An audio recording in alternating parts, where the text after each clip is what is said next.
Are you missing out on investing gains by repaying your debt? Should you rather be investing? Watch the video to decide.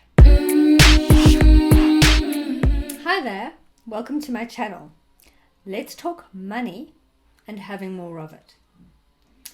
Everywhere you look at the moment, there is a story of how much you can make in the stock market, in Bitcoin, and in property.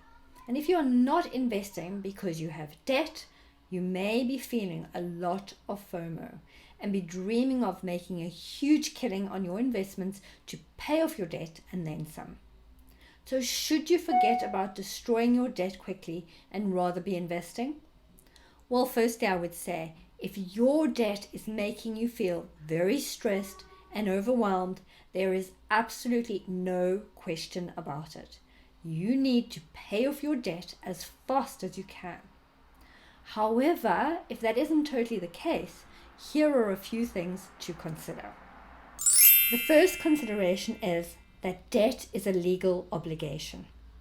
Now I'm going to go a bit Captain Obvious here, but you committed to repaying your debt as scheduled. And this basically means you should make sure you can at least pay the minimum amount required on your debt. Not paying your debt as required will negatively impact your credit score on the minor end of the scale, but could result in some major implications like having a county court judgment declared against you or having to declare bankruptcy. So bottom line, make sure you repay the minimum amount required on your debt no matter what. The second consideration is your financial vulnerability. Debt leaves you vulnerable to a shock in your finances, and this is especially the case if you haven't built up an emergency fund. As a starting point, create a £1,000 emergency fund as soon as possible. And yes, I know this will definitely not be sufficient over a few months, but it is a good place to start before even putting additional amount into your debt. So start by investing in your financial stability and create this fund. Consideration number 3 is, which of your debt is good debt and which is bad debt? Good debt is considered debt that is used to produce something that can increase in value, such as a house, your student loans, and such. This debt usually carries a lower rate of interest and so lends itself to being repaid over a longer period of time. Waiting for this debt to be repaid in full before investing would mean that you would be missing out on years of investment returns. So if you have good debt, it's a good idea to pay it as scheduled, but also start investing. Bad debt is debt that doesn't give you anything that will grow in value. And this, at its most basic, means you are borrowing money from your future self and not accumulating anything that your future self can benefit from. Essentially, you are making your future self poorer.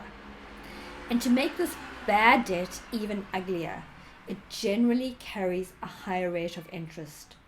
And this is, for the most part, way in excess of anything you could ever earn by investing in the market. And this kind of debt is usually your credit card debt, unsecured personal loans, and anything such as a depreciating asset, for example, a car.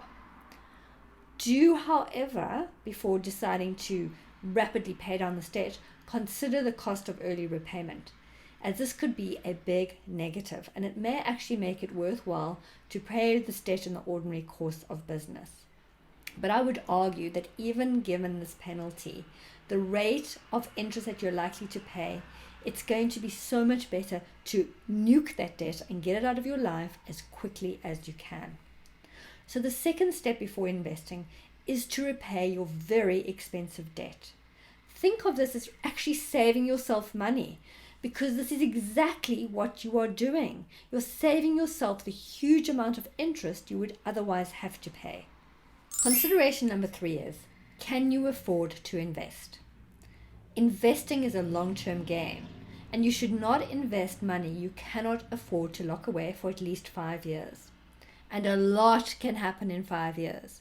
So before you can say you have money to invest, you have to finish creating your financial buffer. which is your 3 to 6 months emergency fund to cover your expenses in the event of an emergency, such as not having any income. So once you have this fund in place and you can comfortably cover your ordinary monthly commitments, you are good to go. And this is when you should start looking to invest. If you're ready to get started investing, grab the Investing 101 How to Get Started Investing guide below.